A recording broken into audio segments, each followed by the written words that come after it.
What is going on, everybody? Thank y'all for tuning in. Thank y'all for tuning in. Thank y'all for tuning in. Let me get my camera right. We got people that's looking right now, giving people a chance to get in real quick while this show gets started.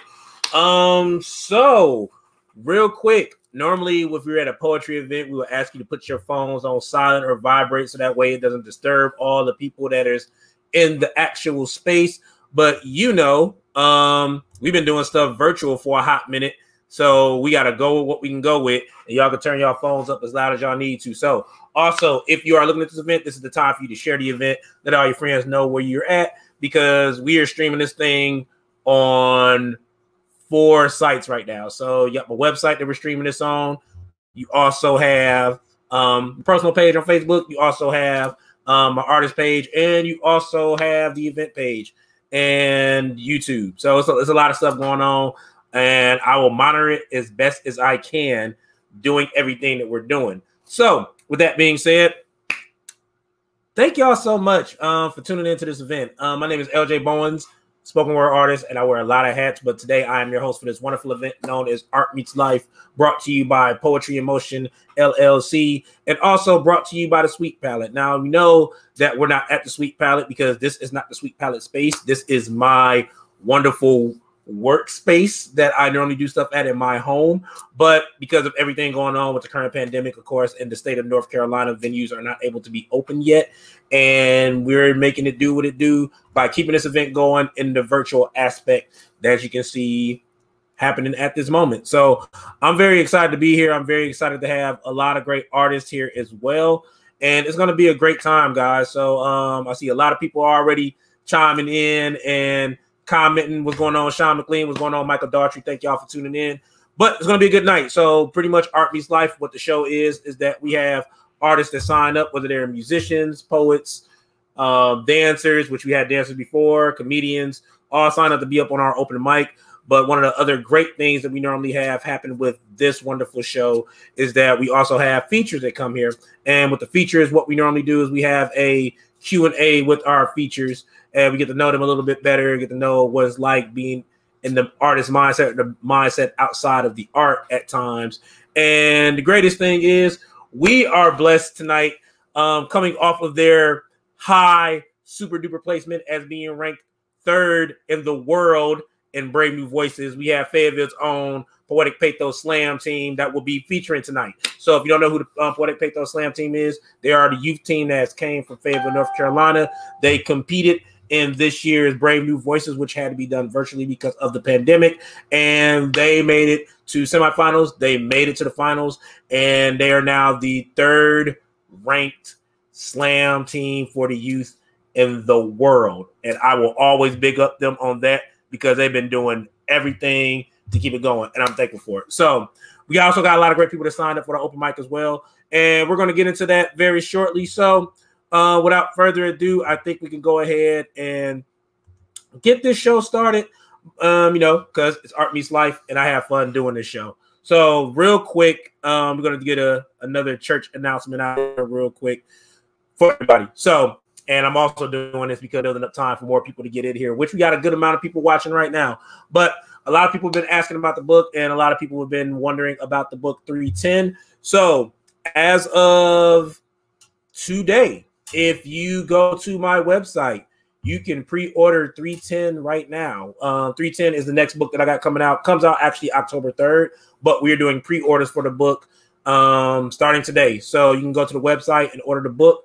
Book is only $15, but the great thing with the pre-order book is that you get an autographed copy. You do not have to pay for shipping and handling. And if you get the pre-order book, that means you may get that book a lot sooner than October 3rd. You could be getting it maybe within 2 to 4 weeks, possibly before the month of October gets here. You could possibly get it. So if you want to get you an order of that, if you could definitely go to my website, because once again, if you want one, just definitely pre-order 310 starting tonight. You can go to poetryinmotionnc.vistaprintdigital.com. You'll see a big picture. Go to the store. You see a big picture of the book cover. Click the link. It'll show you. It'll take you right to the cart. And once you get to the cart, purchase the book, and from there, your book will be pre-ordered, and you will get that book a lot sooner than October 3rd. And you probably get a nice little note and an autograph with that as well. So without further ado, I'm done talking. We're about to go ahead and get this show going. So without further ado, if you all excited, everybody say yeah. So that's the best I can give you all for sound effects. Sorry, I'm learning. I'm trying to be better. I'm trying to do good. But that's all we got right now. So your first artist coming to you guys for tonight. This artist is one of Fayetteville's favorites, and I love this brother to death.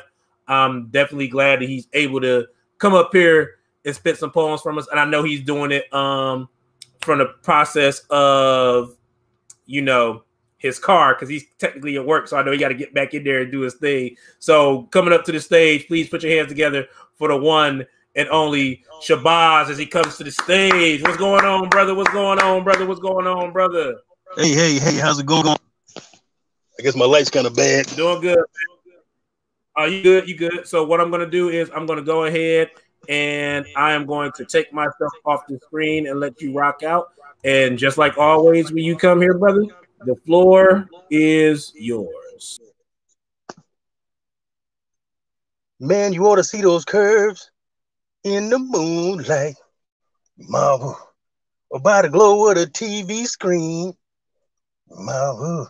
Every time that I pull her close, man, it just feels right. It's so nice.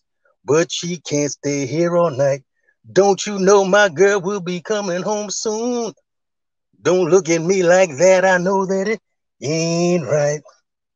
When she's next to me, necking me, chest to chest, undressed with me, kissing and caressing me, the skill she got's impressing me. Plus, she keeps on blessing me. It feels like an epiphany with rhythm of a symphony. We reach the heights of ecstasy. The share time is affecting me. I think I found the remedy to cure what has been ailing me and shake the karma trailing me. Swag no longer failing me. Heart and mind are sailing free. This is how it's supposed to be now, just so plain to see. So I took a little time to jot down what's been on my mind. I put it in this funky rhyme. I think I finally found the signs. Should I settle down and make her mine instead of walking through these fields of mines? But that's not how I've been designed. So let me regroup and get back to these rhymes. See, love is still refuting me, but Cupid's been recruiting me. His arrows have been shooting me, and love is still eluding me. Being in love is just a fantasy. The first sign of insanity, right? Man, you ought to see those curves in the moonlight. Marvel by the glow of the TV screen. My dude, every time that I pull her close, man, it just feels right. It's so nice, but she can't stay here all night. This one's for the pain that I'm bleeding this is for the pain that I'm releasing when I'm bleeding from my pen. The pain has been constant. I need to see her again. My heart's lying open and I don't want it to mend because it catches all the messages that your vibration sends. Now catching feelings is unappealing, so I'm trying to pretend. I say I don't care, but I don't want it to end. Heels dug deep, trying to ride it to the end. Telling everybody that we're no more than just friends. I'm across the room or by your side or overseas or deep inside. I feel your fire. I know we'll ride. We don't play games. We don't tell lies unless we're giving alibis. I'm a lion and you're my pride. Welcome me. I like your style. I see your image painted in the clouds in the sky. I just can't let you go. My heart's chained to your mind. I'm trying to let the feeling go, but it intensifies with time. There's no gamble in my stanzas to lace you in my lines.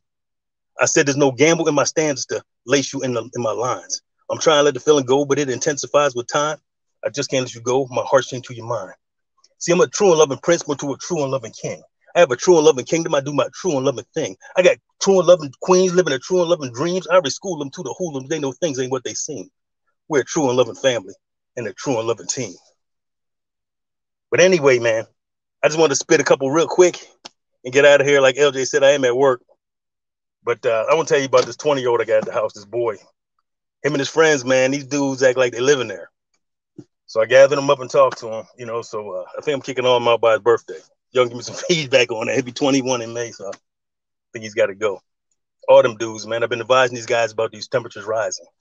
I told them that the fire over the rise not wearing any disguises, plus the black smoke rising is also emphasizing what every bunny and deer in the forest is already realizing. You got to get through the fire yourself. Yeah, the papa bear is going to help you out, and the mama deer is going to push you along, but really you got to be able to get through the fire yourself. And you can always take a layer off for unexpected changes of season, but they really shouldn't be unexpected. I told them walk in preparation. Icicles forming from cold rain falling and water hardening on freezing winter mornings.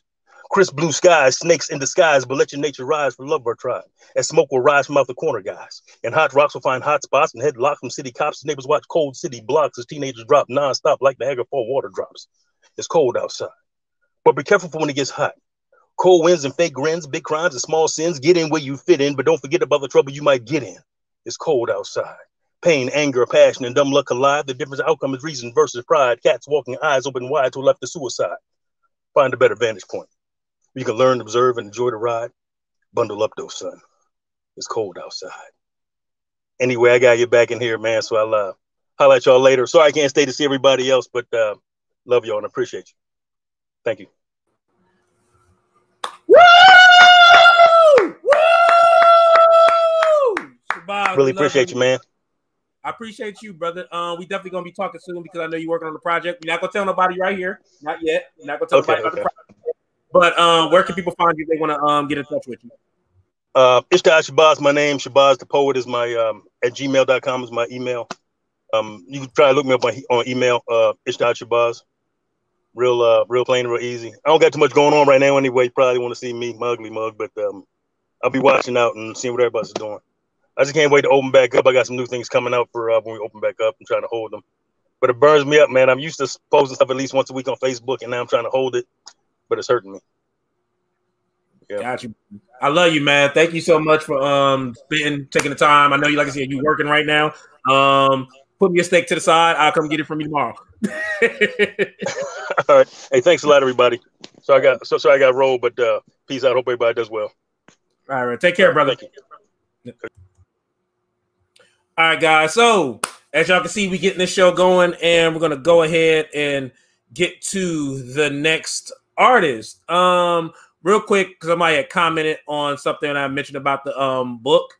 So the book 310, somebody asked how long am I doing the pre-sales. So it's a limited amount of books that I'm pre-selling. So as the limited amount is only 20 books, or technically it's 19 now because somebody just actually purchased one. So I would definitely get that book to you shortly, soon. So definitely be on the lookout for it. But yeah, so I'll put another announcement up about it. But it's a limited amount of books, so it's only 20 as far as pre-sale. And we're going to be working on a book signing type of event, physical or virtual. We'll let y'all know because it depends on when the world opens up. We'll let you guys know. Speaking of books, the next artist getting ready to come up is a member of the Detour Slam team, and he also just released a project recently. So I'm going to give him the opportunity to do, normally we have everybody do 2 poems, but I'm going to give him the opportunity just to do 3 if he chooses to. So it's definitely up to him, but definitely put your hands together for the one and only Nick Corman as he comes to the stage. Woo! Yeah. Yeah. Hey, look. It's crazy. I just moved into a new apartment, man. So yeah, man. I can see it's so empty. I know. Look. I just got back. The echo sounds good though. The acoustics is great. That's what I was saying. So look, man. So yeah, I'm gonna give y'all, you know what I'm saying, something real quick, talk about the book, and then I'm gonna get back downstairs and get to my furniture and stuff. And, you know what I'm saying. I got to lay on something tonight. But okay. I'm gonna go ahead and get out of here, Dan, so you can do your thing, bro. The floor is yours. It's a hard pill to swallow when the promises made to your people were baseless and hollow. When you're guilty before you see trial, you can't commute these sentences because every day is death row. And this country's response to our blackness might not allow us to see tomorrow. They figure that since we've immortalized Tupac, we have an infatuation with death row records. But on the contrary, there's a lot of innocent brothers on death row that have no records, but no one cares. And although we enjoy cookouts and electric slides, they enjoy watching our bodies fry and cook out while sitting in electric chairs. To America, killing us is a Jan sport, so they send us backpacking before the Lord decides to call us home. Did they play with us the way Coltrane played his saxophone and clarinet? Which is why when they get their hands on our Rodney Reeds, they feel the need to lethally inject. So I attempt to vehemently protect and spit lines that frequently project truth and honesty, because honestly, America always has job openings for death row, and I know they want to hire me, which is where I spot the cruel irony in the Declaration of Independence. Because instead of life, liberty, and the pursuit of happiness, we've been guaranteed death, bondage, and a state of hopelessness. I find it crazy how states like Texas will take a pro-life position and stand in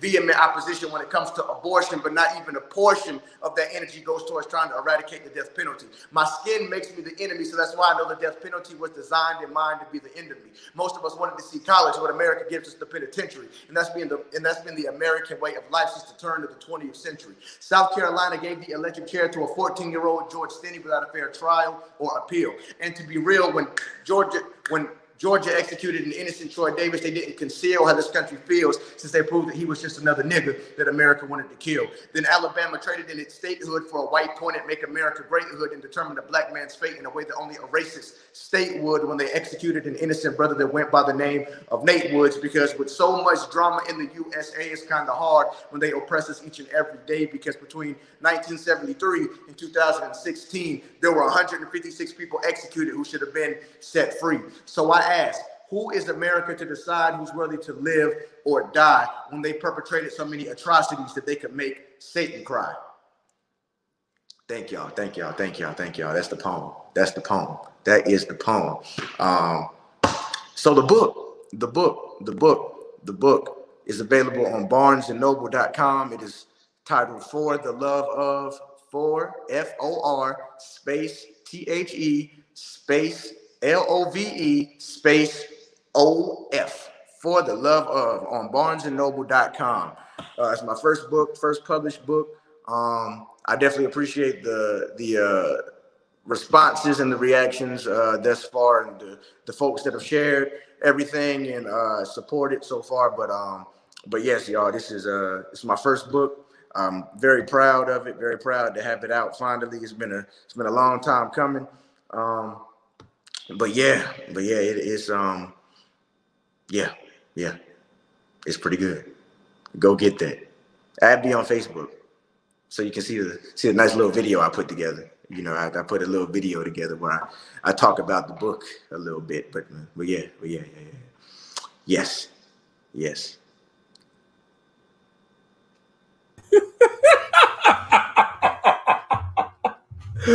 Why do I always do this with you? God. Nick. First off, congratulations, brother. Please be safe, because I know you just moved to HBCU and everything like that. NCCU, right? Yes, sir. Okay, cool. Please be safe, man. I'm glad you got the mask strapped to your ear. So I need you to be safe. I need you to be safe, brother. But we would definitely be looking out for the book. I know I would definitely be getting me a copy very soon. Very, very soon. Because I need that. I need that in my life. Likewise. So got you, bro. But definitely, bro. Please be safe. Thank you for taking the time out of you moving to do what you had to do to drop a poem. And like I said, and I'll be honest with y'all real quick. I literally reached out to him and said, yeah, I need you to get on this show tonight, and the reason being is because I wanted him to promote his book, because I think when everybody got a project that comes out, it's good to make sure we like big up them and make them push their product as much as we can and give them a platform to do so. So once again, what's the name of your book and where can they find it at again? Name of the book is For the Love of, and you can find it on barnesandnoble.com. I'm working on getting it to Amazon, but you can find it on barnesandnoble.com. For the Love of, Nick Corman. All right. Appreciate you, brother, man. Please be safe, and we will talk soon. Absolutely. Hold it down now. All right, now. All right. Oh man, y'all are cooking with these poems tonight. Y'all are, yeah, man. y'all getting through. Appreciate it. So we have a short open mic list tonight. We have we have 2 more artists that will be coming up, but it's very rare that I myself get to do a poem. So I guess I will do one quick short poem for you guys, and then we will, go to the next artist, because the next 2 artists coming up are actually coming from other spots than North Carolina, and they taking the time out of their day to get here, especially because one person I think it's about 2 hours. I think 2 hour time difference. 2 hour, 3 hour time difference. But we'll go to that. So. This is a short poem, what we call fresh ink, because no one's heard this but only a couple of people, but it's not been done at an open mic. So this is a new poem, and this poem it's called Before Patriotism Became Marketable.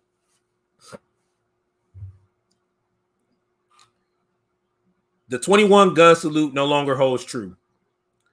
The 21 gun salute has now become savage. It sounds like a track laid for live television because they applaud the dead. All the while, they wait to see if patriotism has grown from the seed that was planted naturally or the seed that was put in the dirt from an IED. Some say freedom is free, but I tend to refer you to the dead body that's used as a hidden sales tax. When I hear taps, I hear the ultimate price of what it means to be here. When the bullet casings hit the ground, I'm reminded of how they sound like cash app deposits for the government to use as leverage to say they died for us, just for you to cash in on your patriotism to feed this slot machine of compromised ethics. The 21 gun salute no longer holds weight. All it has become is just words from a veteran going into the air and no one choosing to listen.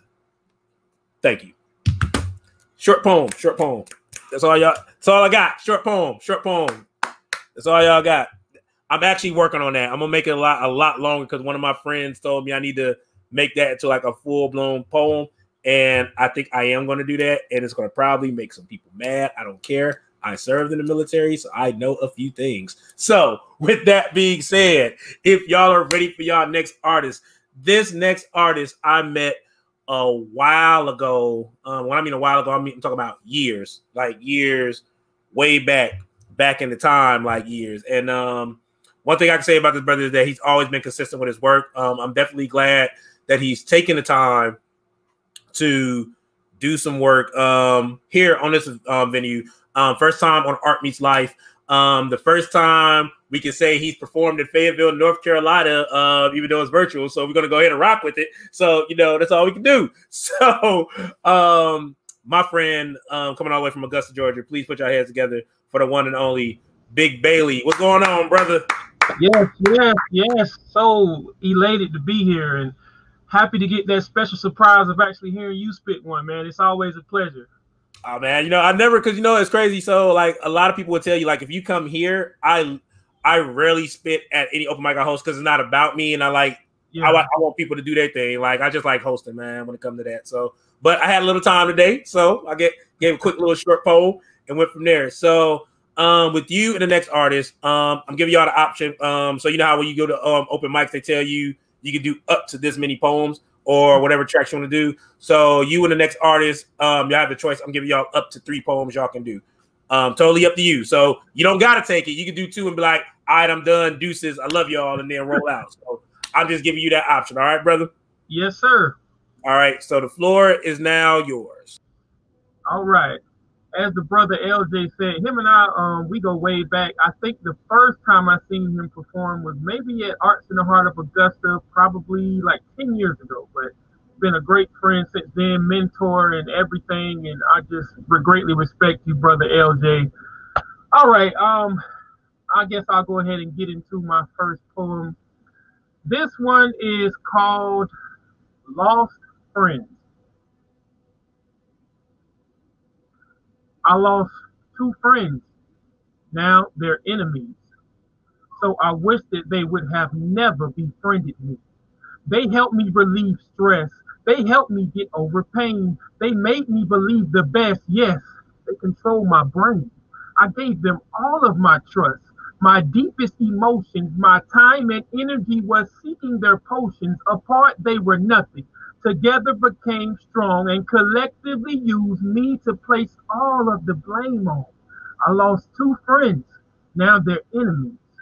So I wish that they would have never befriended me. I had never felt strength until I added me. With one in my hands, powerful were us 3. The other would get laid whenever I wanted to. It loved being kissed by the tip of the other tool. Every time they kissed was full of enchantment. From the top to the bottom, it covered up every inch. I lost 2 friends. Now they're enemies. So I wish that they would have never befriended me. You see, I made one mad, so it crinkled up and caved in, while the other spilled its blood all over the pavement. Now, when I finished using them, I'd hide them with quick, because I didn't want it to be seen what was written. I tried to take it all back, but needed an eraser. You see, I'm trying hard to find my lost pen and paper friends. And that's Lost Friends by your boy Big Bailey. And I'm going to go ahead and get into this next piece. which is actually just a little love poem I've written. Recently been reunited with an old flame, and we are in an official relationship now. Um, so this poem is called I See You. I see you. I see you like a baby fresh from the womb, opening its eyes for the first time. I see you like a man gaining sight when all of his life he's been blind. I see you like when I wake up in the morning and the sunlight hurts my eyes. I see you like just now is the inception of all my joys in life. I hear you.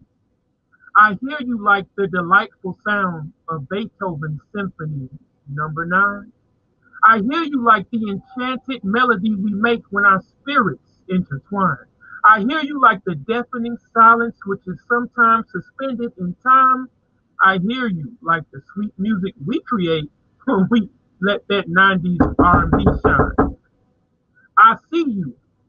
I see you like all of your imperfections make you perfect for me. I see you like I can see the future with you as my destiny. I see you like the beautiful rose that found the strength to grow from the concrete. I see you like an alluring picture, which is worth 1,000 words at least. I love you. I love you like the earth loves the sun, which helps sustain life. I love you like the unconditional feeling which puts your needs before mine. I love you like the truth deep in my heart which defeats all outside lies. I love you like I've never loved anyone before. And I'm so proud to say you're mine. I see you, Big Bailey. All right, that's my two pieces. I'm gonna knock it out at 2. I just want to let everybody know you can follow me on my website. I'm trying to promote www.bigbailey.com. That's Bigbailey. Of course, I ask everyone if you're interested, add me on Facebook, IG, all those social media, all that good stuff. And you can, I want to announce that I'm actually releasing a song because I am a hip hop artist as well as a poet. I'm releasing a song on my birthday this year, September 2nd. Virgo Power. And this song is called Never Quit on Your Dreams. Be on the lookout for that. And we actually have a open mic wordplay Wednesday, which we're going to get back going after my birthday show. That's all I have right now. Thanks for the platform, LJ. And yeah, we good. Woo! Thank you. You want me to tell you how I know what type of seasoned artist you are? Real quick, What's that? It's the fact that when you were spitting, somebody knocked on your door, you kept going. Man. I love it though. I love it. Like that's the craziest thing about when you're doing like these shows. It is virtual because you don't know what can happen at any given moment. And then like it happened, and then I know he was like, and then you went right back into it. Like I know they hear me spitting. It happens, man. It happens. One more time, man. What's your website and where can they follow you at? All right, www.bigbailey.com, Bigbailey, and I'm on Facebook. My government name, Tamel Bailey, TAMELLBAILEY. And all you can follow everything on my website as well. Be on the lookout for what's coming for my birthday, September 2nd, big day. Cool, brother. Thank you so much coming all the way from Augusta, Georgia to do some work with us, brother. You know the platform is always open. If it's open and I put it out there, man, you're more than welcome to come through. That's what it's about. Appreciate you, boss. Appreciate you too, man. Talk to you soon. Yes, sir. All right, y'all. So I hope everybody is doing good, enjoying the event thus far. I'm seeing a lot of people in the comments having a blast, chopping it up, showing these artists some love, the high fives, the handshakes, the hands clapping.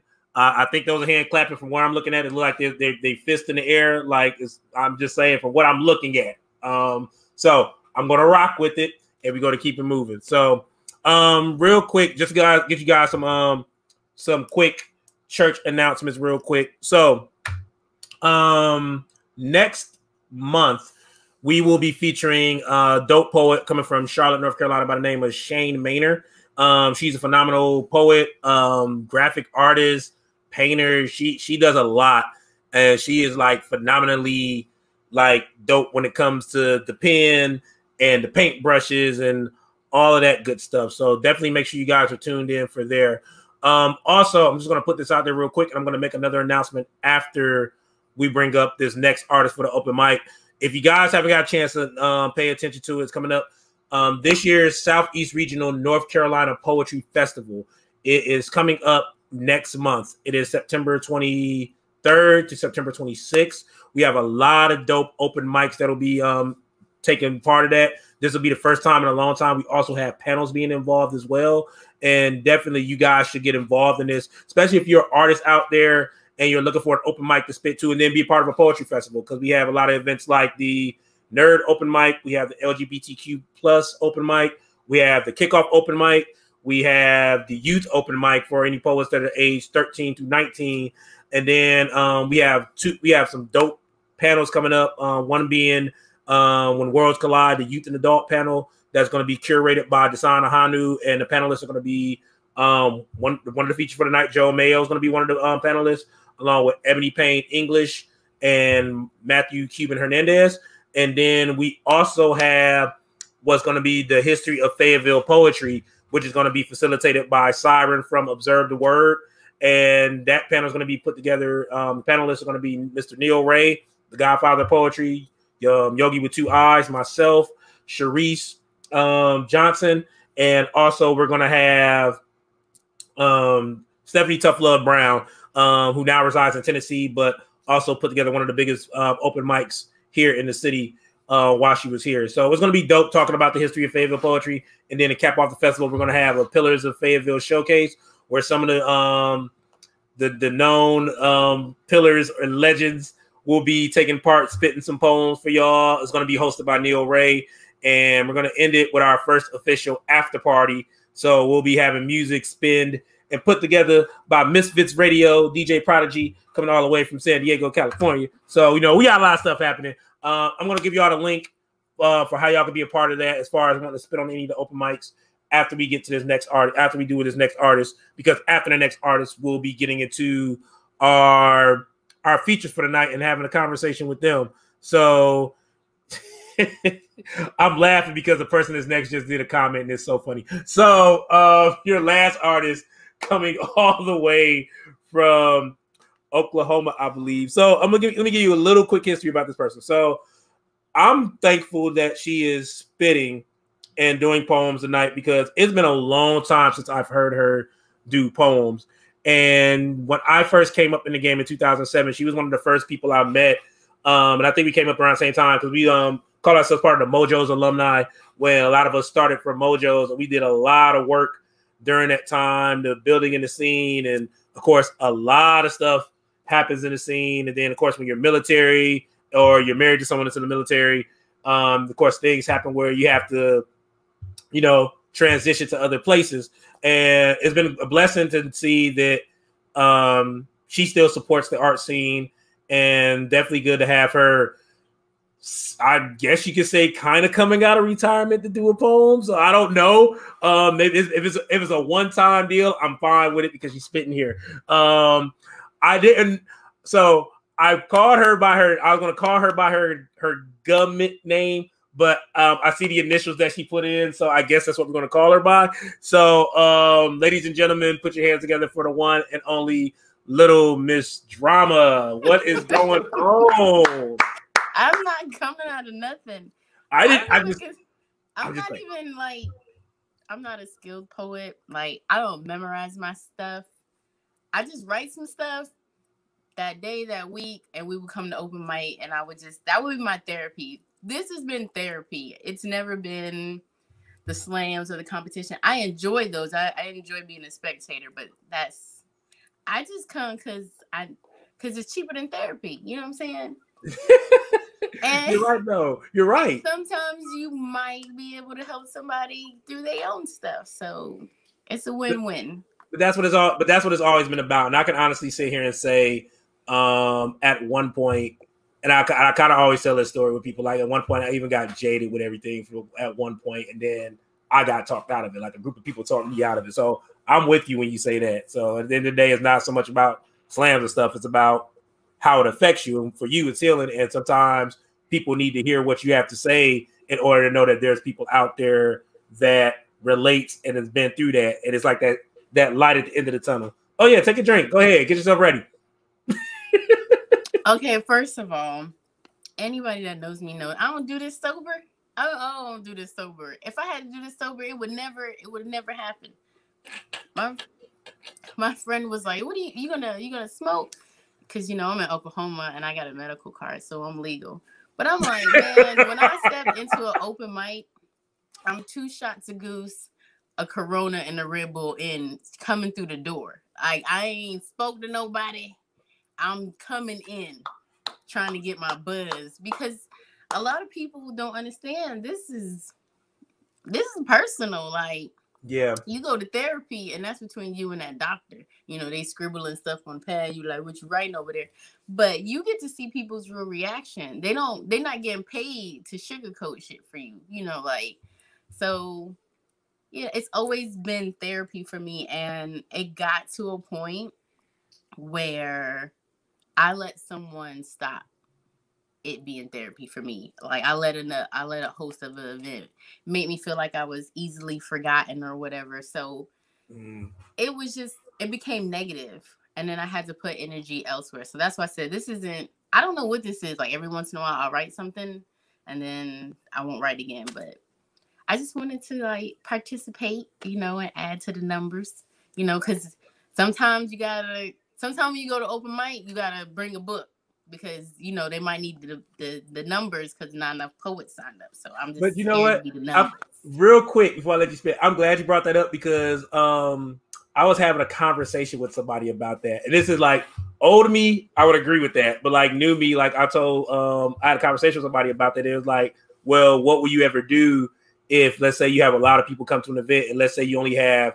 3 poets? And I was like, I'm just gonna do it with 3 poets. I think at the end of the day, I think so many people we get so hooked to that we forget that sometimes even if you just got a good atmosphere, that will still make it a good show.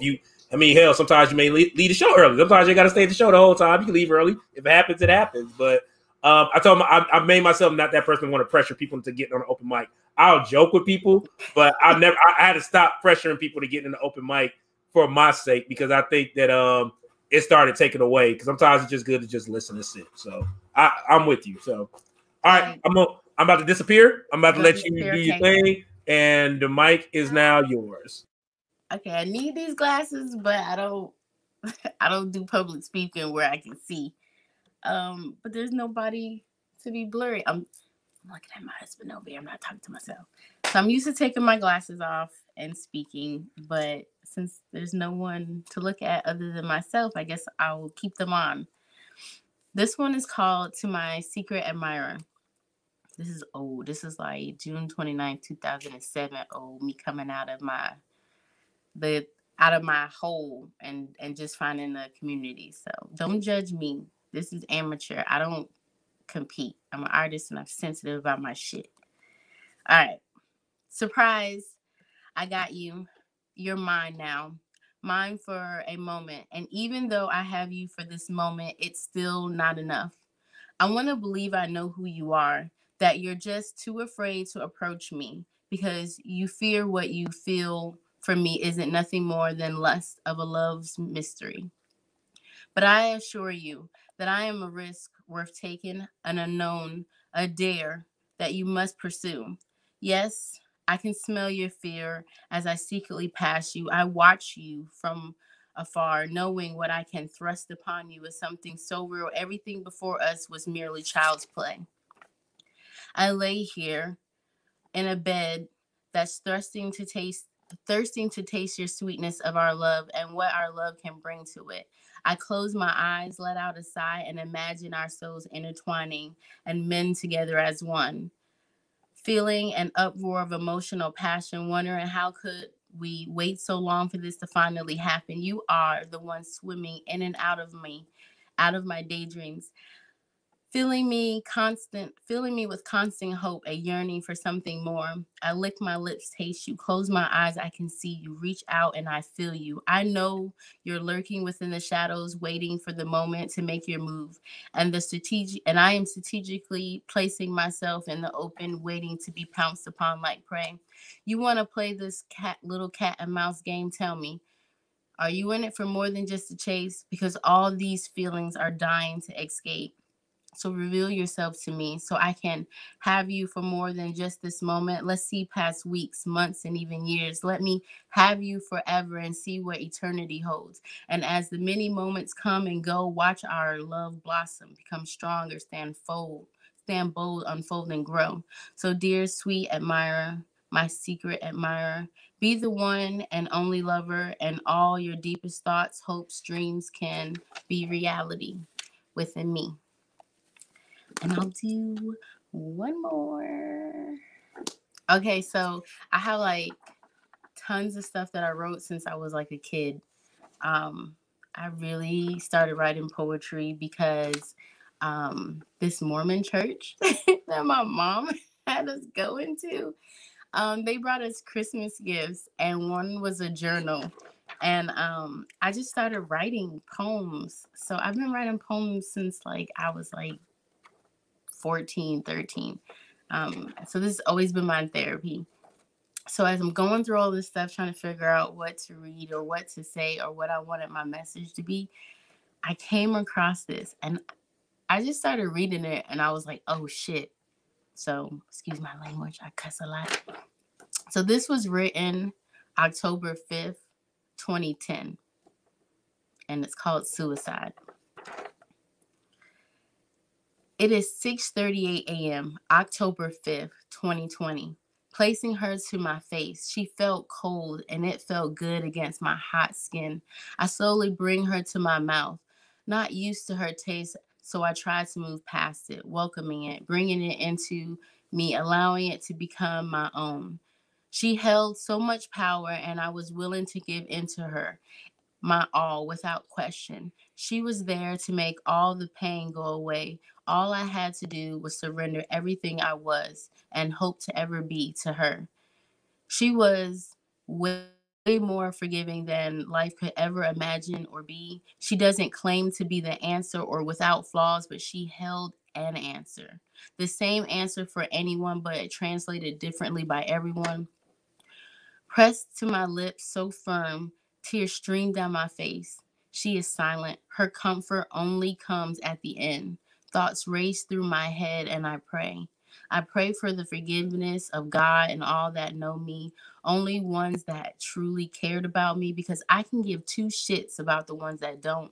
They made this all too easy for me. I close my eyes, ready to say goodbye and surrender myself to her. I hold her, shaking, squeezing, exhale, bang.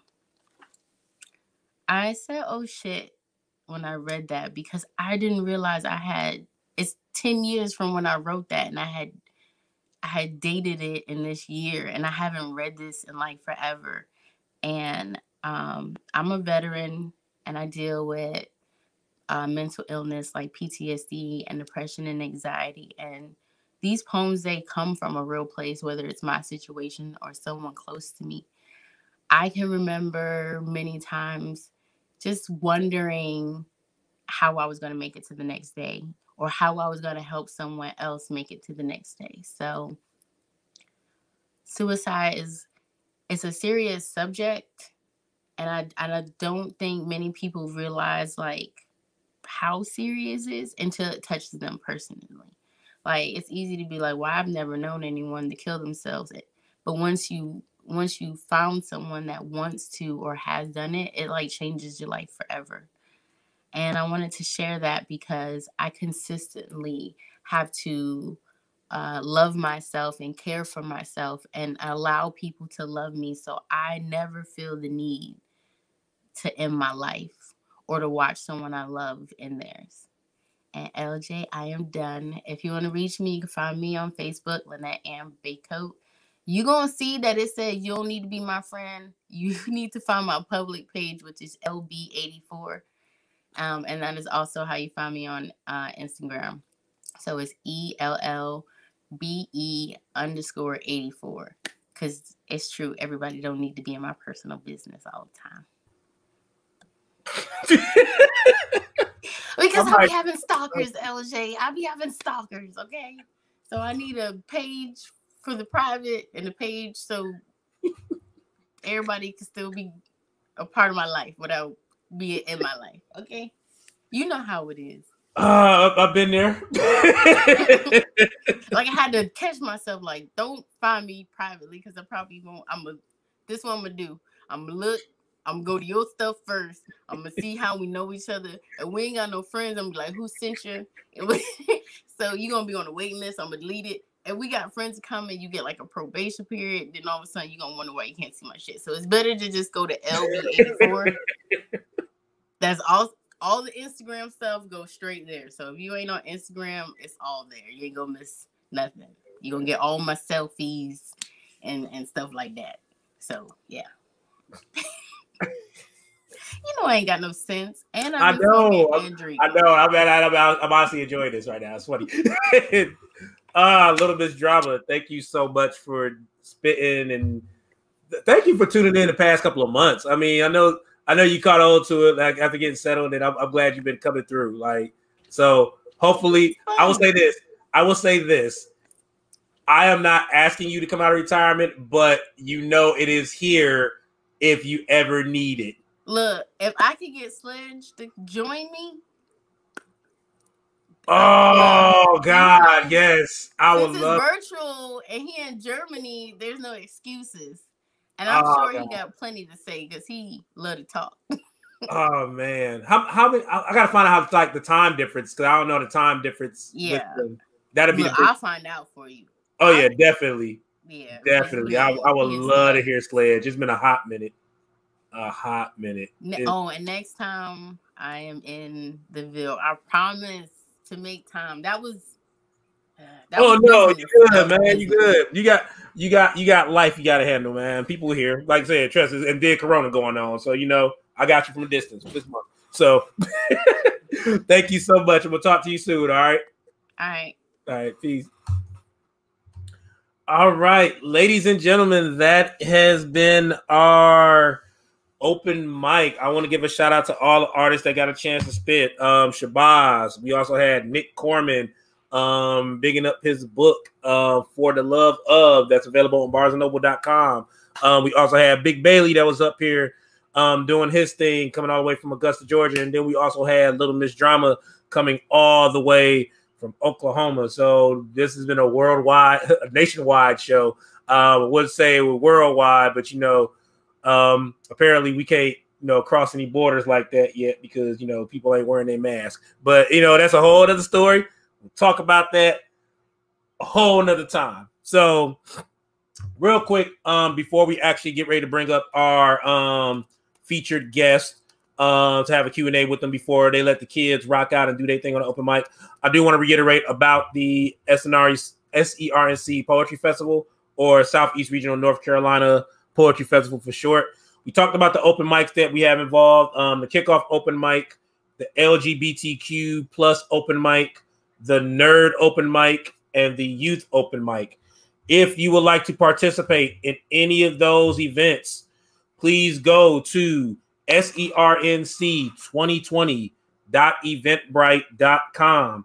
I misspelled that, but it says you can sign up. I don't know why it says you can sing up, but I'm doing a million things right now. But you can sign up for more than one event unless you are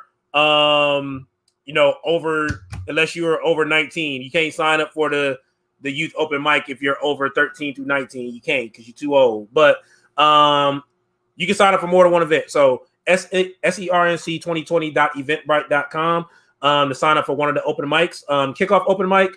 You have the nerd open mic. You have the LGBTQIA open mic. And I always have to reiterate this with the LGBTQ plus open mic. That is for anybody that identifies as lesbian, bigender, transgender. I'm not going to get into all of the letters because I know I'll be messing up and I'm not going to mess them up. But anybody that identifies that, or is an ally to that. So don't feel that because you don't identify as that, that doesn't mean you cannot be a part, because if you're an ally, you can definitely tell a story during that as well. So definitely feel free to be a part. But we definitely want you guys to enjoy that festival. We got so much content getting ready to come up, and I'm definitely looking forward for y'all to be a part of that.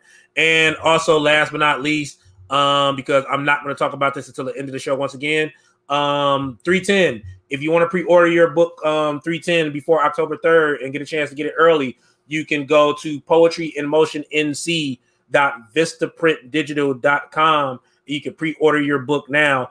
And like I said, if you pre-order your book, you get an autographed copy of the book, and you will get the book earlier than October 3rd when the book is released. And this is a good time to do it because you're not paying for any shipping and handling. You're not paying sales tax. You're only paying the book price, and that's it. After October 3rd, when October 3rd hit, you're paying the shipping fee, the sales tax, all that good stuff. So I'm just giving that information to you right now as we go along. So with that being said, we are about to bring up our features for tonight. So our features have done a lot of great work. So much great work that I'm going to let them talk about themselves while I am giving them the Q&A. So without further ado, we are going to bring up the coaches for the slam team known as Poetic Pathos Youth Slam Team, Joe Mayo and Nicole Rivers. Give it up for them, y'all. Woo! What is going on, guys? How y'all doing? Doing well. How are you? I'm doing good. You know, I see both of y'all got some new styles since the slam is done. New hair. Who's Yeah, you know, that corona stuff, it makes you a little adventurous with the hair. So okay, I got it. I thought it was because y'all was finally done with competing. Y'all had a chance to finally go ahead and like put stuff together. So, you know, but that's beyond the point. I'm glad that you guys are here. So you guys have done this show before when we've done this show live. So of course we're doing it virtual. Y'all in the comfort of your own home.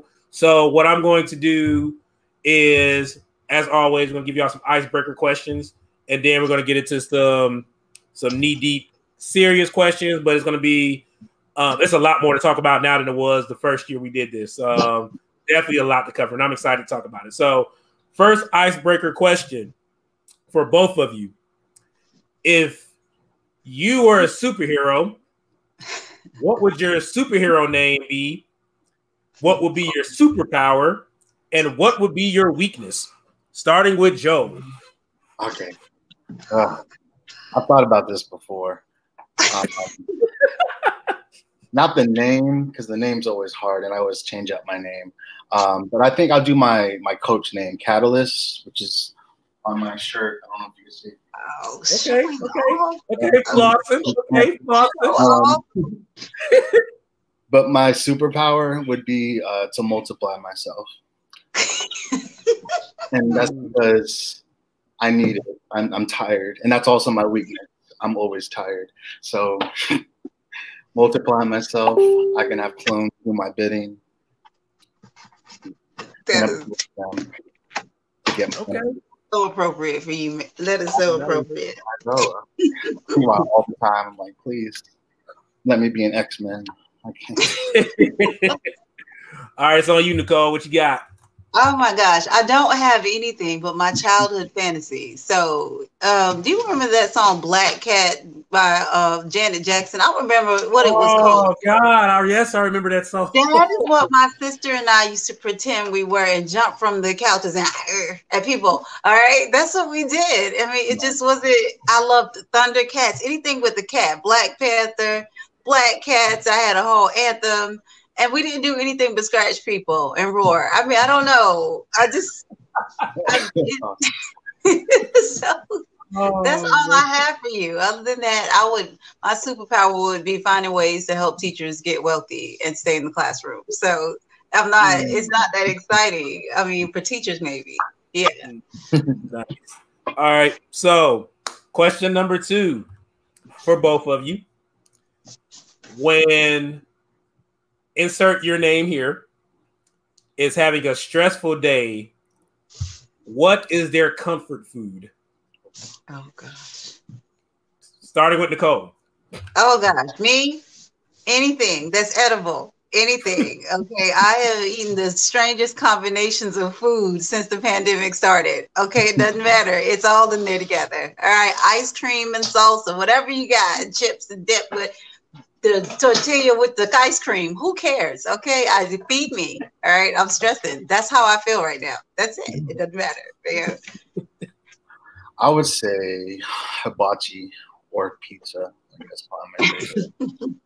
Like, I'll tell you, he ate grilled ribs in front of me while all I had was salsa and chips. I was bitter and jealous, but it's okay. I couldn't reach through the camera and get his ribs, but I'm still bitter and jealous. So I wanted his food too, not just my food. I wanted his too. Guam style barbecue. All right, two more questions. If you could have a conversation with anybody famous, dead or alive, who would it be, and what would y'all talk about? That's cool.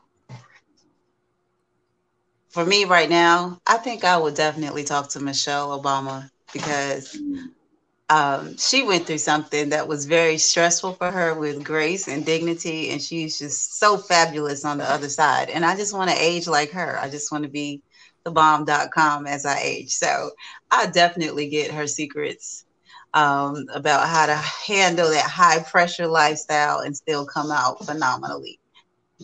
Nice. It's on you, Joe. I would. Sorry, I'm texting one of the kids. I would. Robin Williams for me. He's one of my favorite actors, and just I don't know, just talk to him one last time. Got you. All right. Nice. And last question, icebreaker question. If you believe, and I always ask this question, if you believe that heaven exists, what would you like God to say to you once you arrive at the pearly gates? Well, I do believe that heaven exists. So I am so in for that. Well done, thou good and faithful servant, because I feel like I'm just guessing down here. And some days I feel like I got the little devil on the shoulder winning and some little angel. And I kind of wonder sometimes. So I just want to hear good job anyway when I get there. Good job. That's all I want to hear. I would say the same. And then maybe breathe. Like you can come down. God, man. All right, here we go. Joe and Nicole, I've known y'all for, I think I met y'all, I want to say it's either 2016 or 2017. And I'm going to get into that kind of when I do an introduction, but I know one of the people that actually got me to noticing stuff y'all did was a poet that actually lives in Colorado now by the name of North Star, Marshall Pampkin. Because there was, I guess, one of the kids that you actually end up teaching, he ended up doing a video, shared it, and said people need to know about these group of kids that start up a poetry club. So before we even get to the whole poetry club part, we're just about to talk about you two as far as where are y'all from? Are y'all originally from here or y'all transplants here? I'm an Army brat, so pretty much like I was born in Alabama, moved here when I was little, moved to Germany for 10 years, then moved back. And I've been here since I was 13, so I'm pretty much from here. Okay. Why didn't I know this about you, Mayo? Like, why am I just knowing this? I need you in my life, LJ, so I can find out stuff about my friends. Okay, so I was born in New York, and I was there for the first 13 years of my life. And then I moved to Whiteville, North Carolina to meet an obscure place, to meet an obscure relative. And then we came and I went to FSU. So we moved to Fayetteville so I could attend college. And I've stayed in this area ever since. All right. So this is going to be an interesting question because I know we're supposed to be talking about everything you guys done with the kids, but I just want to ask this question before we get to that. What was the thing, I guess, that moment that let you guys know that y'all wanted to become teachers?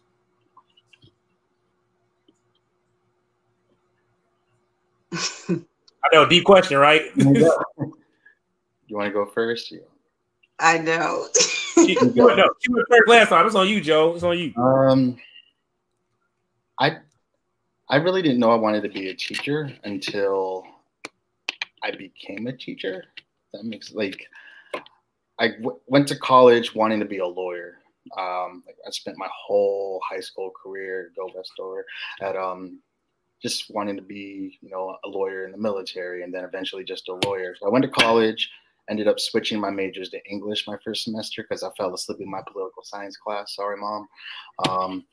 But then after that, I switched to English, graduated early, and I was like, okay, I don't know what the hell I'm going to do with my life now. So I ended up just thinking, okay, I can probably teach. Let me try that out. Went to graduate school, and then I don't know, I kind of fell in love with it. And then in hindsight, I think everything I've done up until that point has led me to being a teacher. I taught my sister how to read. That was one of my favorite things to do in JROTC. I don't know. There's just all these things. So I think when I actually ended up in the classroom my first semester and a kid said, "Thank you, Mr. Mayo," I was like, damn. Yes, he is definitely a natural, but I will say the same thing. I did not think about becoming a teacher ever before I went to college. It was okay, and I had a guidance counselor point me in that direction. But before that, I was a coach of my own small little country step team, and had some leadership roles in JROTC, and I was doing things like that all the time, but didn't realize I didn't connect it with education. I just followed that creativity and took on leadership roles. And then a counselor pulled me into the office and was like, "Did you, fill out your college applications yet?" I'm like, "No," because I was not thinking about that. And she signed me up and got me a scholarship. And there I went. And I found out along the way that I was actually kind of good at this thing. And it has been the most fulfilling thing, that journey of being a teacher. It follows me everywhere, church, community, school, everywhere. She just won Teacher of the Year, by the way. Nice. Congrats. Thank you. Great Creek High School. Thank you. So what was it that got, so this is going to be two questions. So, and Nicole, you can definitely start off with answering this one. What was it that made you two meet in order to do what you're doing now, start up a poetry group for high school students? Because of course with Fayetteville has always had a vibrant poetry scene, but no one has ever took the approach you guys did and start up a youth poetry club at a high school. So how did y'all two come together with the idea? And then what was, I guess, the catalyst to say, you know what, this is a good thing, let's see what we can do to make it go further? Okay, so it came from frustration in teaching traditional poetry to our students. They were not loving it. They didn't think it was for them. They thought it was for dead or old people. They avoided it. They groaned every time it was time to teach it, and it was painful. And so, Mr. Mayo and I, Joel, on teacher voice there, we were collaborating. We were both in this thing together from the beginning because he was new to teaching somewhat, and I went from 1 grade level to 9th grade. And so we were doing this together, and we started collaborating about it. Did some research, found a documentary called Louder Than a Bomb, which was about the Chicago Youth Poet Slam Team competitions. And we were able to engage our students with that. And we started teaching them through that. And that inspired our students. And then they started coming to us can we do a poetry club? And I was like, So then, of course, Mayo, who has a much bigger heart, was like, they really want to do this. And I'm like, oh, okay. And it's been so rewarding from that point forward. The kids definitely, once they fell in love with spoken word poetry. And then they pushed for it after we had them doing class projects that had them write their own poem and get in front of the audience of their peers. Got you. So, Joe, so from that point, we started the poetry club. What made you guys have the decision of saying, you know what, now that we got this poetry club, why not go ahead and try to make a youth poetry slam team? I think that was just like our ultimate goal. Like we had a lot of talent, surprisingly. Like, I don't know, just being from where we are, like I would say, like most schools would have the perception that ours isn't the most, I don't know, like artistic up front. But I mean, you'd be surprised. I think our school should really just be an art school. To be honest, we have one of the best chorus programs and theater programs. So shout out to Ms. Stovall and Vorga. As well as Dan, Mr. Stovall. But once we saw just like the level of talent, and we started like getting them like different shows and performing in front of the schools, I don't know, we saw that they could really, maybe do something big with this. Of course, like finding competitions and stuff, it was very difficult, and I think that's what led us to you. Thank God for you for having SCRNC and the Youth Slam. But otherwise, I think that's just, I don't know. And of course, Mayo went digging, and he went and found things and found Brave New Voices and found all these things. He was always looking for opportunities for the students to grow and to expand. And so he would do that. And that's how he went and started networking with you guys and, started looking for B&B, opportunities. And it sparked a whole different thing. So we went from a poetry club to a slam team, and then it just went on from there. Yeah, it's just grown so much. So I'm about to go ahead and address this elephant in the room because recently you guys just competed in. So you guys got your B&V team together since 2017, correct? That was okay. So and then it was just one, and it was 1 year you didn't go. We didn't go 2 years. Okay, so it's 2 years you didn't go. So I'm about to put stuff into perspective because I joke with you about this, but then after talking to my wife, I don't think you're gonna realize how big this is until I say it. So, real quick, North Carolina has always had a couple of teams when they deal with B&V. A lot of teams. Some teams are like we call legacy teams that everybody knows of. And y'all have been the baby of all of this. So this year, even with COVID going on, B&V decided to take everything on a virtual platform, and you guys competed in it, even though there was teams dropping out. So not only did you guys make it to semis for the first time with this year's B&V team, you guys also made it to the finals and placed third in B&V. So with that being said, how did it feel? How did it feel placing third and making final stage?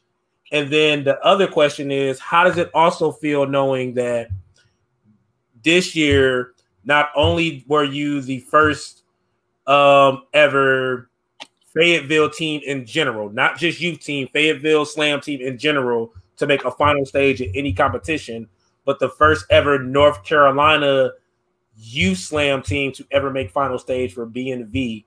How does that make you guys feel knowing all of this came from the accomplishments and the work that you guys put in? I saw the big smile on your face, Nicole. Go ahead. Yes. I mean, I'm elated. We are elated. We're excited. We set a goal. We were like, semifinals, here we come. We were going to do this thing because that was what we had in our minds. Like, we're going to make it to semis. And then, it was a journey. It was tough. The kids worked extremely hard. And when we found out that we made it to finals, it was like, oh my gosh, it was like exceeded. It was beyond what we could even imagine. So it was already, just to make it to that level, no matter where we placed, was like icing on top of the cake, because we exceeded what we even thought we could do. Because like you said, that journey, it wasn't done before. So we were just trying to, get in where we fit in and exceed what we did the last time we went to B&V. We were like baby steps, one level, next level. And then it was amazing to get to that final stage and that final level.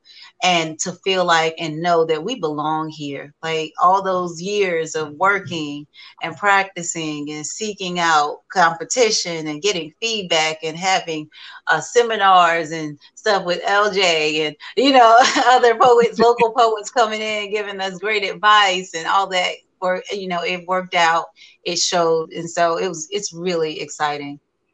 Yeah, I'm still in shock that I'm not shocked because I know they deserve it. They work so hard, but I don't know. I just like to think only 5 years ago we were still trying to figure out what the heck we're gonna do with this team, and then doing Google searches 3 years after that, and finding brave new voices, and then like, oh, let me apply, and then next thing you know, oh, you guys are waitlisted. A week later, hey, you guys are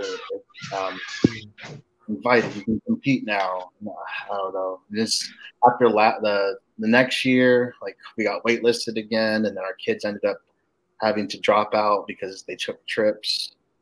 So we didn't go then. And then last year was in Las Vegas. So to be honest, Nicole and I were like, let's not take kids to Las Vegas. We were like, this year, let's go to Washington, D.C., but then ended up being digital. I don't know. It's crazy just to think that, man, within 5, almost 6 years, we were able to do all this, and like our dreams really did come true. Like, thank you to all the poets out there who has ever been part of this journey and helping us get to this place, because it's been all you for real. And then all supporters in the community, of course. So I guess my question, one of my other questions before we end this, and then we're going to open it up to the audience. So audience, if you're out there listening, feel free to type in some questions we can ask these two awesome coaches, especially as it deals with Youth Slam. I guess one question would be, with everything that's happened, and of course, you know, we've been seeing y'all beautiful faces on like all the local prints and everything, smiling big and everything like that. What would be the next steps from here going into this new year? Because I know probably one of the things that's probably going to come up is, of course, you always have to do another slam to put your team together. With Poetic Pathos itself as a poetry club, getting new members.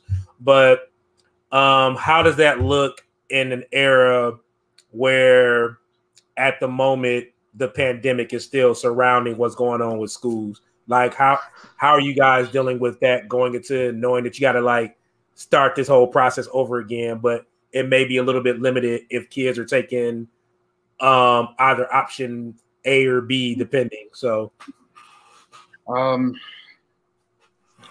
ultimate goal, I think, right now is, now that we did so well at B&B, and I think the community is, you know, taking notice, because both of us have been receiving like emails and messages like, hey, how do I get my kid into this? Or, hey, I want to join up. So I think that we're going to start doing like this, like start doing open mics and probably slams, individual slams, over Zoom or over any digital platform that we can access. And just try to get the kids involved that way. Even if we can't be in person, I think like B&B and this has shown that we can still make something happen and prepare for, hopefully, if we go to Washington, D.C., actually real. Yes, so we definitely can add other communities, you know, just broaden our scope, broaden our reach in the community. And getting together on Zoom and Google Meet is great for, you know, it's not the best thing, but it's sometimes, we're located in Grays Creek. Y'all know that. Well, for those who know, we're in the country. All right, so it's sometimes hard to get students or teens from other attendance areas to be able to, you know, travel that far and meet. So now just this platform is, and the way we did it this year, just lets us know that you can have an effective program through this venue in this way. And so we're ready to reach out to youth that want to be coached by us and want to join our group, Poetic Pathos, and, you know, want to, get trained to compete on a national level. And so that's so exciting. And then we also, like Mayo was saying, Joel was saying, we can shout to, teachers at other schools who are coaching their own high school teams or wanting to build their own high school teams. And we can help them, with that process, and we can host the competitions through these kind of social media platforms. Yeah, one of the big things that happened for Grace Creek Slam this year is we hosted the first ever Grace Creek Holiday Slam Classic, and we invited like all the schools from around the county, all the high schools, just send in up to 3 poets. We ended up having poets from Westover High School, Southview High School, Cumberland International High School. I think we had one more. I can't remember off the top of my head. And I can't either. But but it was, awesome though. It was awesome. Like we see that a lot of teachers are setting up their own programs, and one thing, like, throw this in out there right now, and they know this because we had held a professional development for them. But if you need help, advice, or anything about setting up a team, you want to host a slam at your school, like, we got you. And that's why, like, we separated Poetic Pathos from Grace Creek High School. We wanted to create this nonprofit organization that brings the community together, brings these kids together, give them a voice ultimately, and have a true Fayetteville team, and not just the Grace Creek High School team who represents Fayetteville, which is amazing because I love coaching my kids. But we definitely want to make this an opportunity for anybody who goes through Cumberland County, even the surrounding areas. So if you're in like Polk County, Sampson, whatever, feel free, reach out, and we want to. You actually just answer the question. Somebody just posted up. Somebody literally asked, "Are you going to try and get something set up with other high schools and middle schools in Cumberland County?" You literally just answered that. I know Westover for sure. I think Ms. Pompey out there, she's really interested and still trying to get it continued. Trying to think, and hopefully some others are going to be more excited and want to do it as well. Yeah, I can kind of tell you this, like, I was in the midst of working with a high school until COVID happened, but we'll see what happens. We'll see what happens. I'm only getting started. I do too much. I can't do everything. I got to space myself. I'm like you. I'm trying not to be tired. I'm gonna need clones too. So ultimate superpower. I know, right? So last question for me, and then once again, I'm gonna open it up for a minute or so people can ask questions if need be, because I got to start setting up certain stuff for y'all performance. But with everything that's happened, whether it been poetry or just everything dealing with the kids, what do you think has been your greatest achievement with the experience of just putting this squad together, like, overall, for both of you? What's been like one of your greatest experiences? For me, I love looking at our pictures, and I'll tell you why, and I tell Mayo this, Joel, sorry, all the time. All right, so we have this diversity in our group that's insane, and it has been super diverse since day one. And when I say diversity, we don't just mean race, which is or ethnicity, because that's always been really diverse as well. But it's also religion, it's gender, it's ideology, and we all just get in the same space together and somehow support one another and listen to one another and love one another and become this big old poetic family. And I think it's such a reflection of the arts and what the arts do for people and what they do for the human soul. And I think that is just the biggest, accomplishment, is that this platform becomes a platform of healing and being heard for people from all walks of life. And I think that is just the biggest thing I appreciate about this. Yeah, I would totally agree. And not just that, but just the growth in these kids and seeing them, like, when we first started to now, I don't know, it just makes me so proud of just how much they have grown as poets and performers and adults. Has really grown up for sure. Yes. All right. So I'm gonna open it up for the folks out there in virtual land, maybe like 1 or 2 minutes. Feel free to ask some questions. I'm going to give y'all a minute or two to type up something. If nothing comes up, I am going to go ahead and get these things started real quick. While I'm doing that, hopefully this doesn't mess up the screen. I am about to bring a couple of people that's actually part of y'all slam team in here real quick. I see a Natalie Blacker. I see Issa. And I want to say Kane. Yep. All right, cool. So we're going to bring them in here real quick. Let's see. And hopefully they'll turn on their screens so that way they know they're getting ready to come up here very soon. There we go. All right. Looks like nobody else has nothing they want to say at the moment. So Issa's screen right now look like it's still loading. So guess we'll try to figure out a way to get him on here. But I know he's in the dark right now. Say that again. He's in the dark right now, so he might. Okay. Got you. So what I'm gonna do is let me get an audience disclaimer real quick. So audience disclaimer real quick. So we're gonna have members of the slam team performing, but there's gonna also be members that's not here. So there's gonna be some pre-recordings that we're gonna put up here. Please bear with me, not the team, because I am the technical person doing all of this stuff from my home right now. So if something seems like it's off, do not blame the team, blame me. So I'm taking all that blame right now. But other than that, ladies and gentlemen, boys and girls, children of all ages, I've known this team for quite some time, and I love the growth that's come from them. The funny thing about this team is that even with them coming up in the early stages, I think we put more emphasis on them doing poems in 3 minutes and 10 seconds more than they put on the kids doing their poems in 3 minutes and 30 seconds. So they've done a lot of great competitions with us. They've definitely done a lot of great things in the state of North Carolina. I call them the baby team of the Carolians because they're one of the newer teams that came for BMV from North Carolina. But at this point, it doesn't even matter because at the end of the day, they may have been like one of the last teams to come at this moment, but they're the first ever North Carolina slam team to make final stage for Brave New Voices and place third. And I hate to keep doing this. Yes, they are third place finalists, but they are not ranked third in the nation. They are ranked third in the world. No one can ever take that away from them. And I will go ahead and say this on record. Y'all don't have to say this. I will say this.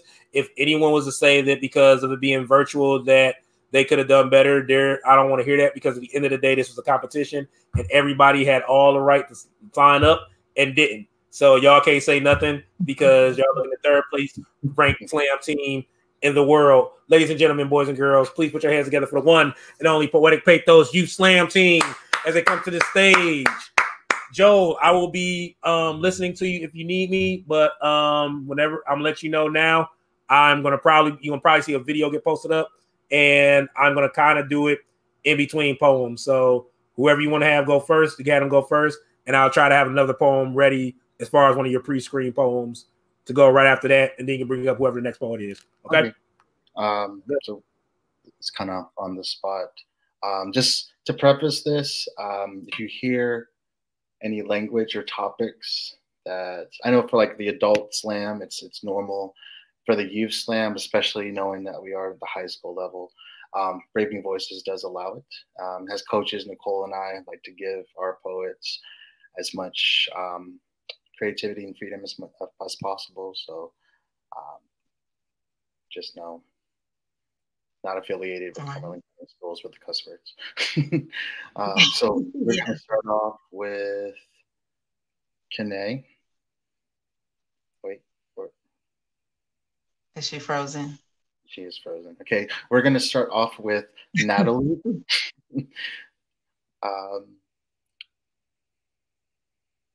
And then after Natalie, then we'll do Kane. Okay. Can you guys hear me? I want to make sure. Yes. Okay. This is a piece called Dear Grandma. Hey, Grandma. I know you've been away for a while now. I know I should have called you more. I was just really busy. Actually, no. I really wasn't that busy. I could have called you more. I just didn't. Youth plays tricks with time as it did with yours with mine. I thought we had forever. Like old trees that stand taller and grow greater, I thought wrinkles like rings made you stronger.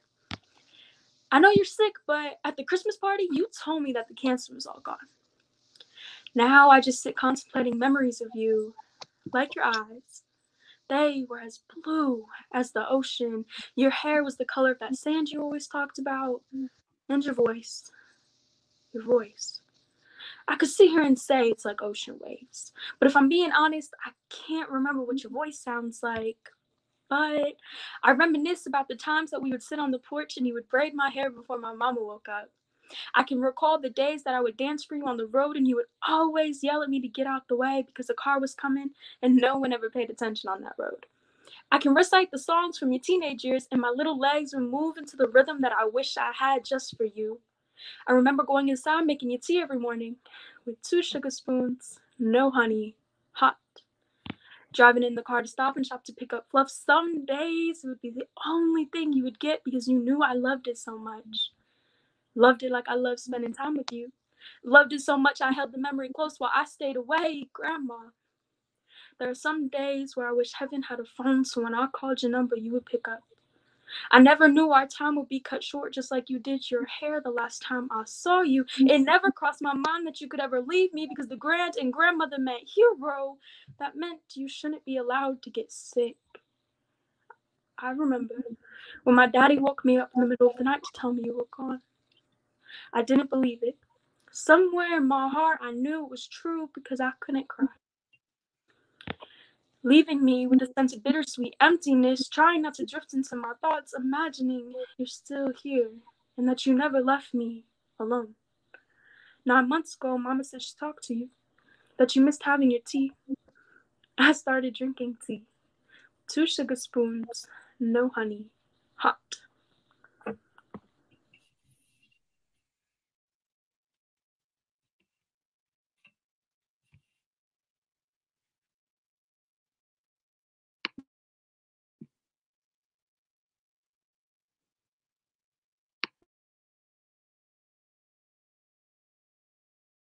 All right, real quick, we're about to get ready to bring up our video from one of the Slam team members.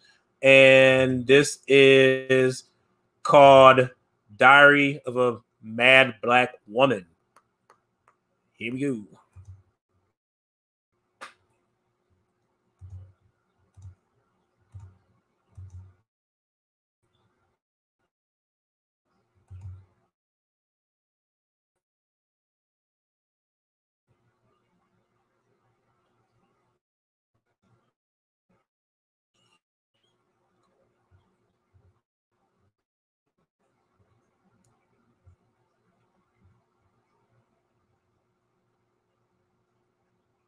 Okay. Sorry about that. We're having technical difficulties right now. Give me 1 second. Told y'all I got to bear with me. Technical difficulties.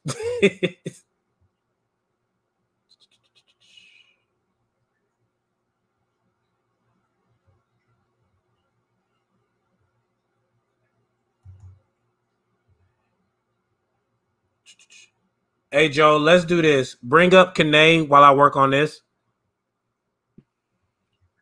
Sounds good. I think, Kane, you ready, man? Yeah. Can you hear me? Yep. Yep. Yes, we can. Okay. Yes, we can. All right.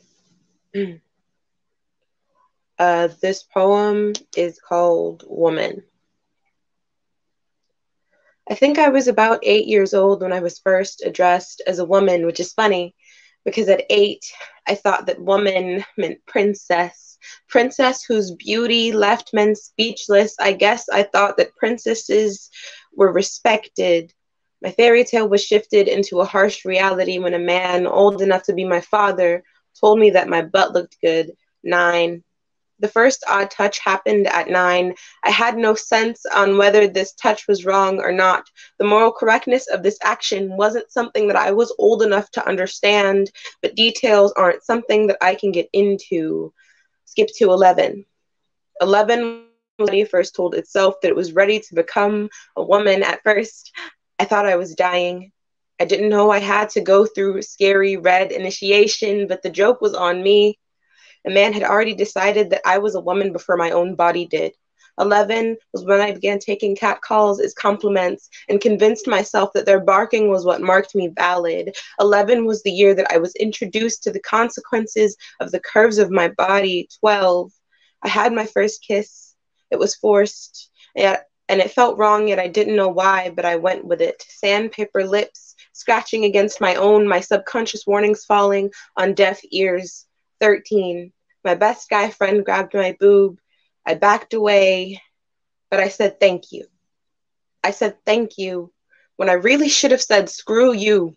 Screw you for thinking that my body is something that you're entitled to, but I said thank you. Later that day, I still felt his hands imprinted into my chest. 13, my best guy friend bruises my wrist after I tell him not to touch me, that he's made me uncomfortable. He tells me that he's sad, which has nothing to do with my point, but whatever. He's broken and needs me to hold him together. I stay. That same day. He tries to grope me, and all I can do is look at the blue-green painting he left on my wrist. My pain was less convincing than his manipulation. 14, a senior boy gropes my thigh into gym, a buff redhead with an even bigger ego, jagged hands scraping the layer of innocence away. He only stopped when I told him how old I was, but the damage to my shield had been done already. 15, mentally the most draining year, but I've realized that my body is my own. It turns out that other people aren't aware of that fact. My friend still touches me, says he'll end his life if I cut ties because no one understands him like I do. I didn't know that understanding meant allowing my body to be free therapy, to be medication for a boy that faked his condition. 16. At 16, I felt myself harden. Maybe it was the work of time, or maybe I got tired of dirty hands doing what dirty minds told them to. Breaking away from a friend who only wanted benefits was the best thing I did that year. Starting to love my own body was a second. 17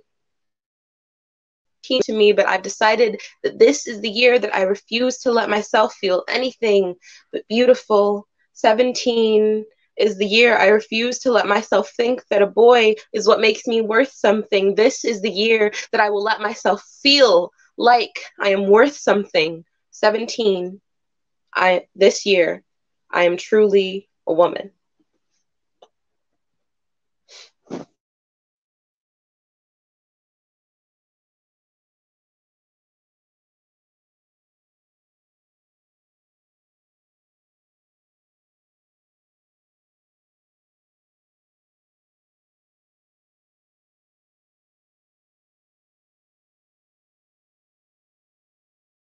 Who God intended for you to be and do more than the world from you. You see, I am beautiful because I don't have to speak.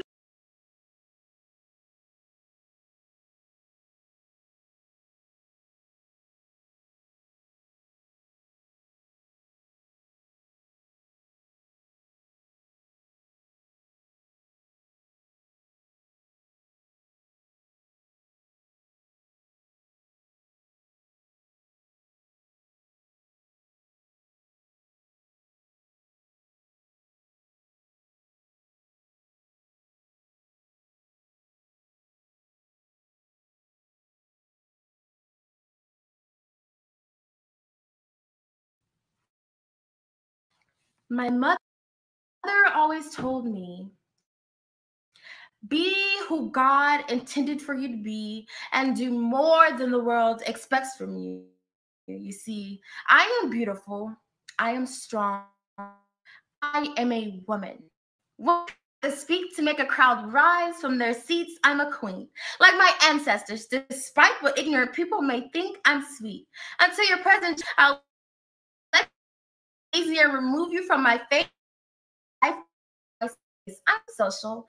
Until you start a conversation that makes me slowly want to back away because what you're saying isn't sitting right with me. I'm catching levels on levels of your negative energy, and sometimes I get tired of Black men who tear us apart piece by piece, be traumatizing us to the point where we don't know who to trust or believe. But when you aren't using every me. And I am so sick of the stereotype that Black women are always angry. Because I am Black, I am a woman, and I am not angry. I am pissed, so pissed that being a Black girl causes people to say the most stereotypical slurs. I'm mad. So you shot and missed. Not America's struggles are the drug that you inhale. I'm pissed because mad that boys will be boys about not wearing the outfit that maybe she wouldn't have got. I'm mad at genocide. I am mad at poverty. I am mad at rapists. I'm mad I always got to be the one to say sorry. Society cycles of lies on repeat. I'm mad man gets killed. America jumps up on their feet. But when it's a Black man, repeat. I'm crazy. That maybe you should back away because I'm 5 seconds from going crazy on you. Today is not the day. Girl, is that what you white females say? I'm mad because I am in a generation girls and boys move at a fast pace. You're 14, 15, and 16. Can't you see what's happening? And I am sick of hearing Black loud. A lot louder. I'm loud not because I'm a Black. Loud voice has power. I am mad.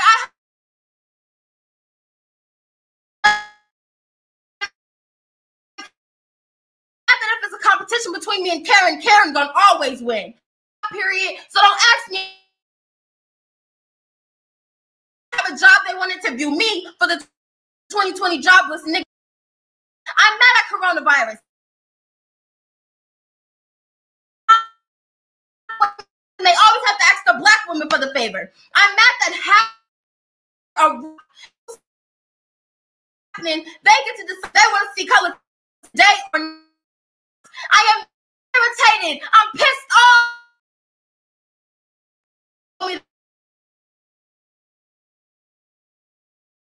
I'm not.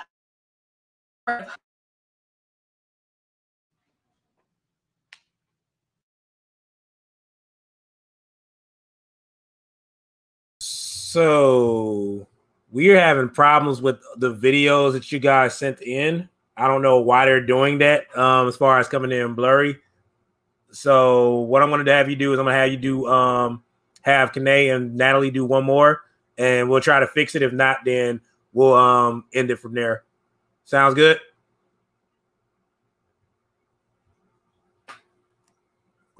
Sounds good. You want me to? I can also, because I have the videos on my laptop. I don't know if sharing screen on my end would help. I try to do it from that. I'll try to do a share screen from here, but for some reason they're still coming in like choppy. I don't know why they're doing that. That's why I say I'm gonna mess around with it again just to see if I can get them fixed. Okay. Sounds good. Let me see then. Natalie, man. Did you want to do body? Yeah, the body's duo. I have the original bodies, but I don't know if you want me to do that one. Okay. She can do it. All right, yeah. She can go. Let her do the original. It's fine. Okay.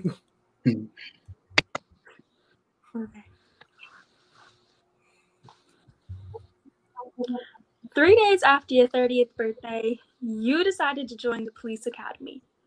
I was proud. After 22 long weeks of late-night phone calls, I watched you walk out in your dark navy uniform, embellished with that shiny silver badge. Your shield, your protection, your newfound strength. I was 7 years old when I watched you take the oath of honor. My eyes were as wide as the fullest moon. The star on your chest was shining as bright as your future, and as clear as the stars on the flag you saluted. You promised to always have the courage to hold yourself and others accountable for their actions. For weeks, you would come home for dinner, and you would tell my mom and I stories about all the robbers you caught. You said you wanted streets safe enough for me to play outside until the streetlights and fireflies came out. You didn't want my mama to worry. Little did I know she would have to. After many months, I watched the smiles drain from both your faces like light from a dying firefly. Heard so many fights, it was like I was in the middle of a war zone and you were winning. You had the badge on your side. A shield turned sword that turned every treaty talk into a battle. Your actions, a war crime. You were America's Dark Knight sent to eradicate dark skin, but this isn't vigilante justice. Years later, you'd kill so many it started to concern my mother. Pulling triggers transformed you into a statistic, a cop become robber of lives, and I knew I should be more afraid of you than the villains in your stories. You started using the phrase self-defense so lightly it worried her. You started to betray your integrity and character. You started turning into someone I shouldn't even know. Because you didn't grow up like that. It was taught to you. Like the 22 weeks away was spent turning you into a murderer instead of a man. It's almost as if the flag you swore upon as you took your oath enveloped you, painted you in a thick warm red of their blood, dripping on the supremacy of their white skin, wearing the dark blue that has come to be known as a symbol of hate. You always said it was them, but it was your actions all along. You were the writer of your stories, but my mother was always your illustrator. She painted a perfect picture of your day with just her words. I started to learn that you would always be the greatest manipulator I would ever know. If I caught you in a lie, you'd shoot me down just like you did those boys for walking while being black, for getting their keys while being black, for eating while being black, for jogging while being black, for breathing while being black, just for being black. After 17 years, I've learned not to respect you, not to listen to a damn thing that comes out your mouth, not to sit around and be quiet because someone has to call you out on your bullshit. You may have all the boys in blue behind you, but I can promise you one thing. You will never have me. You may get the canceled court dates and the paid leave, but it still leaves the weight of lost lives on your shoulders. You don't seem to crack under the pressure. You saw yourself as the judge, jury, and executioner, but that is not what you were hired to do. 22 weeks turned you into a person I no longer knew. You're a monster. There's no badge big enough to hide it.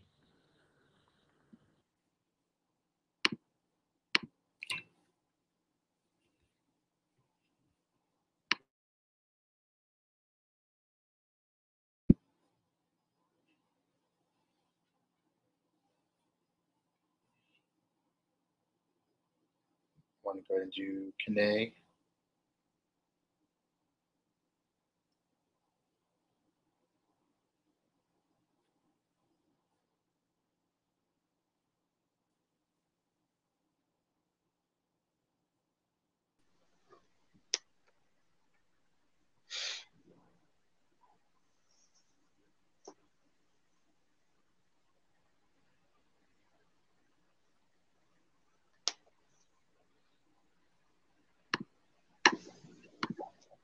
Can you hear me?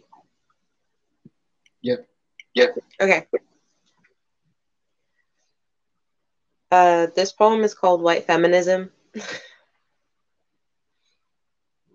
White feminism comes into the world. She keeps her head held high, and she won't hesitate to call you out if you invalid. She wears skimpy clothes but will shame other women for doing the same. And by other women, I mean other women, you know, the women that carry her and her politically correct besties on their backs because they can't be white feminists. White feminism will advocate for independence among women and will simultaneously tell us Black women that we're too aggressive, too loud, tell us to make requests instead of demands, and to put 400 plus years of pain in the past because we're making her uncomfortable. Like a tough conversation is more uncomfortable than a cramped slave ship. She still loves to claim that she's woke, though. Her entitlement doesn't allow her to see her wrongdoings, and I guess that's what lets her sleep at night, along with the fact that she's so dang oppressed, despite her Eurocentric beauty standard, her accurate representation in media, and the fact that she can put cornrows in her hair, claim it was her idea, then get called a trendsetter, but you know, it's ghetto when we do it. She'll still tell us that we're pretty. For black girls, not prettier than her though, she needs to be told that she's prettier, so she takes our hips, our hair, our lips, and our breasts and sews them onto herself like this is some kind of build-a-bee. She loves black bodies, but doesn't want blackface to have a Me Too moment, the epitome of white privilege, second only to white men. But that's a poem for another time. Right now, I'm gonna let these white women shine because apparently centuries of being put on a pedestal by an entire country wasn't a good enough boost to her ego. Now, isn't that crazy? White feminism has power, the power that was given to her at birth, the power of her skin that she refuses to acknowledge but loves to abuse, like how she can bend and twist her racism into fearing for her life over a phone call, how she can kill a man with 3 numbers and a lie. White feminism claims that she sees no color, but that's all her culture is based off of. White feminism claims that she sees no color, but to me, it sounds like she has to pretend that I'm not black to like me. White feminism isn't feminism. It's the manipulated, corrupted, hypocritical, overly hyped version of what feminism wanted to be, but white feminism can't see that. She won't see that because she doesn't want change, because change may mean she has to clean up her own BS. She wants to believe that she is all things good and that I am being over dramatic, that I'm dividing us more like white America hasn't been dividing us for centuries. She's excluded me from basic human rights, but still says that I'm looking to exclude her from her own movement, like she didn't exclude Ida B. Wells from her own parade. By now, white feminism has stopped listening to this poem, because it will make her acknowledge her privilege, which is something that she doesn't think she has. She continues to thrive in this world, holding her head held high, blind, and deaf to all the damage that she causes, and the rest of us are waiting for her to truly be woke, waiting for her womanhood to inform her race that we're all the same, knowing that she can turn her privilege into power that can benefit us all.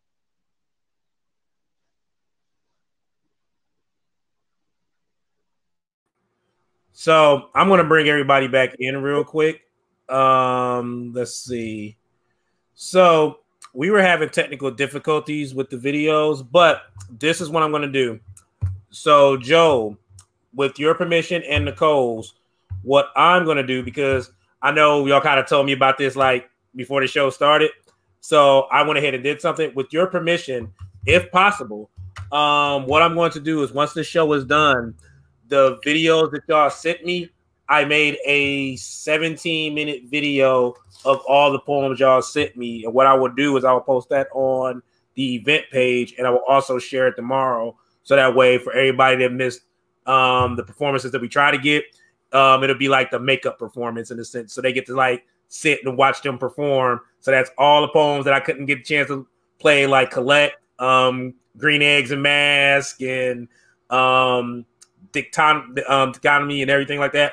I'll have those all loaded up on the event page, and I'll make sure to share it with y'all so y'all can share with everybody tomorrow as a small gift, because I don't know why it's having technical difficulties, but I'm glad I thought ahead.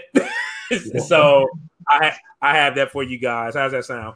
Cool. Sounds good. Sounds perfect. Awesome. Not a problem. Real quick, let everybody know where they can find y'all at. Let's start with Joe and Nicole. Where can they find the Poetic Pathos at and follow? If you just search for Poetic Pathos Youth Slam on Instagram, Twitter, Facebook, we have pages and all of those. I think Instagram, it's just at Poetic Pathos. Same for Twitter, and then Facebook, Poetic Pathos Youth Slam. And then if you want to follow my personal one, the Mayo 87 on Instagram. All right. All that Mayo said, that's, yeah, except for the Mayo one, but I don't have one for you to follow. So, okay. Kanae, how are you doing?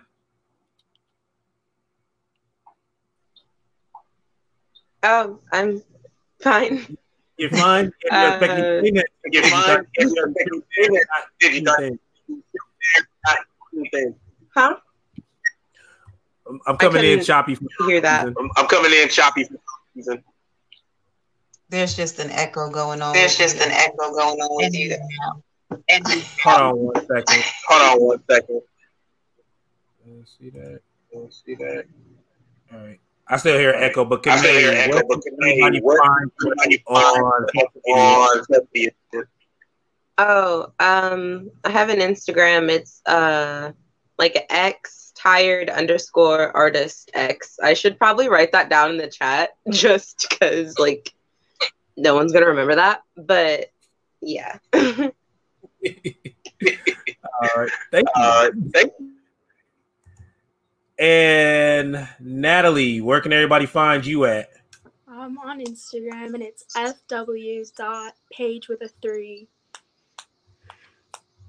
All right. Real quick, before I let y'all go, Poetic Pathos, I'm gonna say this as much as I can. Biggest thing I want to say is don't let anybody take away y'all stride. Don't let nobody tell y'all are nothing, because y'all are some great damn kids. When I tell y'all that me and my wife literally was like listening to y'all on our way to Savannah while y'all was competing, that lets y'all know that the work y'all put in was very, very appreciated. You guys did awesome work.